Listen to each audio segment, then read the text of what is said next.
ఒకటి వర్మ గారు ఇక్కడ ఏంటంటే కొన్ని మనం నిజాలు మాట్లాడుకుందాం, కొంత అది ఉంటది. ఇప్పుడు కూడా ఏంటంటే కొన్ని అక్కడ లోకల్ గా ఉండేటువంటి పరిస్థితులను కూడా మనం ఒకసారి బేరీ చేసుకోవాలి. ఆ లోకల్ గా ఉండే పరిస్థితులు బట్టి కూడా కొన్ని వస్తుంటాయి.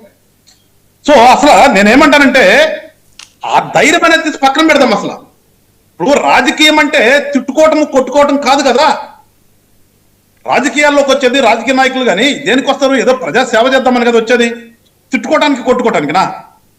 దానికోసం అయితే రాజకీయం ఎందుకు రౌడీ ఎంచుకోవాలి? కొట్టుకోవడం ఏంటంటే కత్తులతో నడుపుకుంటున్నారట, మీరు ఇంకా తిట్టుకోవడంలో ఉన్నారు. అండతో రౌడీజం చేద్దామంటే కరెక్ట్ కాదు కదా. రాజకీయ అండతో రౌడీజం చేయకూడదు.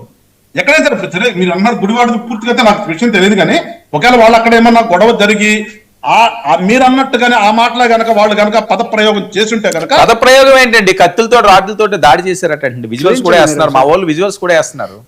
ఒక కొట్టుకున్నారంటే అక్కడ అక్కడ పార్టీ పరంగా కొట్టుకున్నారు, అది రాజకీయంగా మలుస్తున్నారా, వాస్తవంగా జరిగిందా అన్నది అదే ఇంకా నాకు పూర్తిగా ఇన్ఫర్మేషన్ అయితే రాలేదు. ఇంకా అది నేను కూడా తెప్పించుకోలేదు కాబట్టి చెప్తున్నా.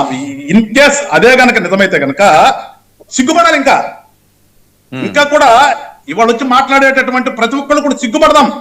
రాజకీయాలు నేను మళ్ళీ చెప్తున్నా, రాజకీయాల్లోకి వచ్చింది మనం దేనికోసం వచ్చాం?